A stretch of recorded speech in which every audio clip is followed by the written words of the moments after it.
Many years ago, I watched a movie, and it was quite a frightening movie, actually. I still find it quite frightening. And it was just called White Dog. And it was about, in America, there was some white supremacist group who would find, let's say, a black guy who's homeless and he's a drunk, and they'd say, I'll give you a bottle of whiskey if you beat up my dog. The black guy then goes and traumatizes the dog in exchange for the whiskey. Okay, then the dog is then traumatized against the black people and will then attack and possibly even maim or kill black people. It was a very scary, very, very, very scary movie about a very, very, very scary subject. But it spoke to me about trauma. And traumas can occur over a short period of time or over a long period of time. They can occur subtly, they can occur in a more intense manner. But they do make individuals have animosity and hatred against the other. But we're humans, and there's lots of different ways, and each and every single one of us is an individual, you see? So we're always going to be different in some respects, and there's always going to be some respects in which I'm not going to conform to what you say, and you're not going to conform to what I say, and that's just the way it is, and that's okay, because that's what it means to be a part of a human society. So what is it that can help us to deal with the traumas that create a sense of separation between ourselves and other people, and would then make it less likely that we ourselves could become forces of negativity? Surely that concept is acceptance. Okay, and accepting that you are powerless over a wide variety of things. I'm powerless over the fact that only, 24 people watched my last video. I'm powerless over that, so fine, fuck it. It's just the way it is. I'm powerless over the fact that it's going to rain at 2 o'clock in the afternoon. Fine, okay, I'll get an umbrella out or something, okay? I have powerlessness over these things. Now, if it was going to rain at 2 o'clock in the afternoon, and I would suddenly get incredibly bitter and resentful about it, and I would scream and shout at the sky, don't you dare fucking rain. That would be a bit intense, wouldn't it? Now, thinking about social groups and people, alright? Let's say that you're someone who went into a social group, and this is a great social group, very new, very exciting, very exotic. Oh god, the people were wearing different colours and different jewellery and speaking in very strange ways. And initially you'll think to yourself, well, why are they doing this? And after a while, you're sitting there in the audience, after subsequent meetings, and some of the ideas are affecting and playing with your deep subconscious mind. And you start thinking, this is good. These people are onto something. They got something going for them. With the passage of time, you build up an understanding as to precisely what these people are talking about, and you think it's good. You build up a fixed, rigid definition inside yourself as to what this thing is, and you start to become it. You change your life, you change the rituals of your day to suit this. You're enjoying it. You feel you're a part of something. You're a part of a community. You're a part of people who have a way of doing things. You feel like you've got a sense of identity. You feel like you belong in the world. Maybe you even feel like you've arrived somehow. You feel you're on the side of right when it comes to a political debate or discussion. It's a very strengthening, emboldening feeling. Very much so. But then it starts to get a bit complicated.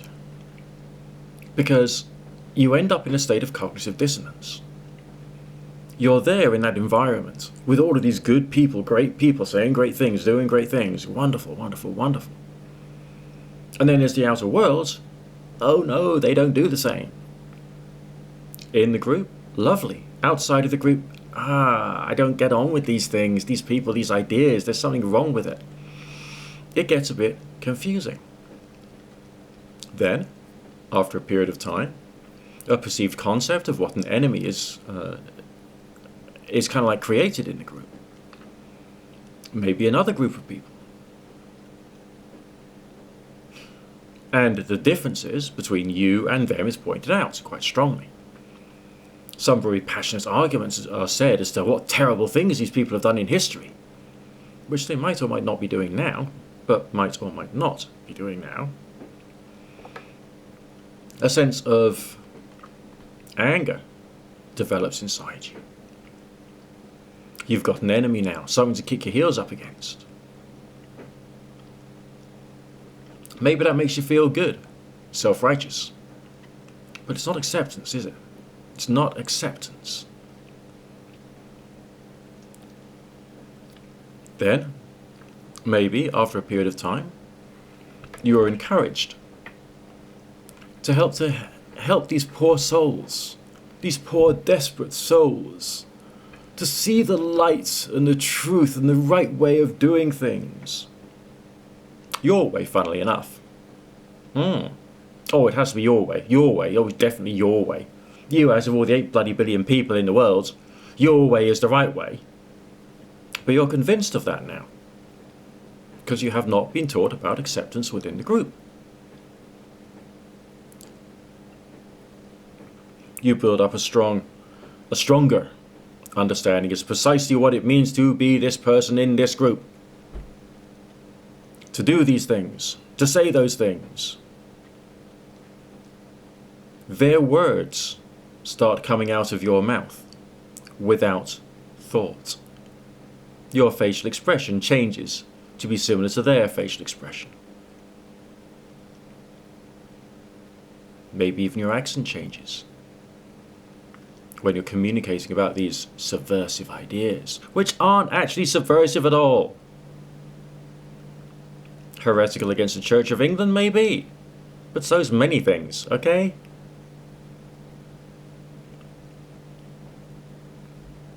You feel tasked with spreading this particular message, this particular ideology. And all you ever come across is people who aren't interested. This can make you more angry, more irritable, a greater sense of self-righteousness, but this time with a dark and bubbling rage underneath the surface, which starts to move into the emotion of hatred.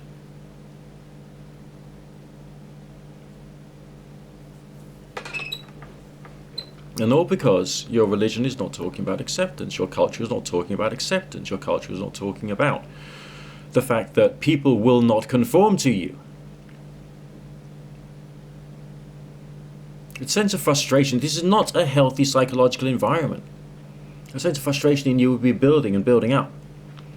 Then, even within the walls of your own little culture, your own little group, there will still be those who you'll be suspicious of. Yeah, well, they're one like me in some ways, but in some ways they're not. I'm telling you, got to keep away from them. Got to keep away from them. You develop within your own group and within your own culture animosities. Hatred and separation start to build. You're in a paranoid culture. And in a paranoid culture, very negative emotions come to the surface. And a way of dealing with that is offensiveness against the other and protectiveness to those within, even though those within are doing wrong. You essentially become complicit in wrongdoing as a result of not having developed acceptance in the first place. But you carry on like this. You carry on like this because this is your identity. This is what you are now. You're acting just like a 21-year-old little cult member, under the obligation to bring people around to your way of thinking, not theirs. Incapable you are of seeing the benefits of the other person's way of life. Incapable you are of seeing the other person as being a person. They become an enemy. Like the white dog who's traumatized and is shown a black man and goes after him. This is sickness. It's a deep soul sickness. And it's a deep soul sickness brought about by lack of acceptance. That there are people who will not conform to you. That there are people who will not be what you want them to be. That this is the way it is in the real adult world. You are placed in a state of separation from truth and reality because of this interpretation you've developed. The truth and reality is that people close to you won't agree with you. People close to you won't be what you want them to be. People close to you will have their own interpretation and way of doing things. And this will be frustrating to you. This will be annoying. This will be upsetting. But why did you do this to yourself? Through accepting this creed which you've been given, through accepting this attitude that the whole world is so sick and so depraved that I've got to convert them to being what I am, because then the world will be a better place. It won't necessarily be a better place if what you've decided is not necessarily right for them and for the outer world. And what if the ideas that you've developed have not been sufficiently explained to you with nuance? Or what if you haven't actually learned to look at these things from the point of view of nuance and complexity? A group which is a cult or a political group of an unpleasant nature will not encourage you ever to be accepting. It will encourage you to be not accepting, because it's trying to turn you into a little political unit to try and do somebody else's bidding for their political purposes. And you've allowed this to happen to you. You've allowed yourself to act like a culted up 21-year-old in California, going out there with jeans and white t-shirt and just trying to invite people down to our church, saving those brass coins and turning them into gold when you finally get them confirmed or baptized into whatever your twisted little faith is. It's the same mentality, and it's based upon lack of acceptance. Yes, the world is wrong. The entire world is wrong. And there's so many things wrong in it. But there's more important things to put your energy in, your focus and your understanding. And one of those things you've got to put that focus and understanding in is yourself, and how your ideas are developing, and how your thoughts and feelings are developing, and why they've developed the way that they have, and why you would need to develop a sense of lack of acceptance for those who are different. Because that's what this amounts to. You feel you're the progressive one, but it turns out you're only progressive to those people within your walls who you personally have accepted that they fulfill the definition of whatever it is by your definition. This is madness.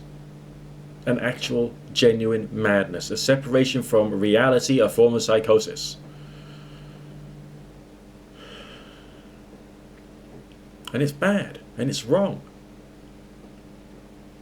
And you need to learn to see that that's bad and that's wrong, because it's not doing you any good. Acceptance is key. Alright? Acceptance is key. Look after yourselves.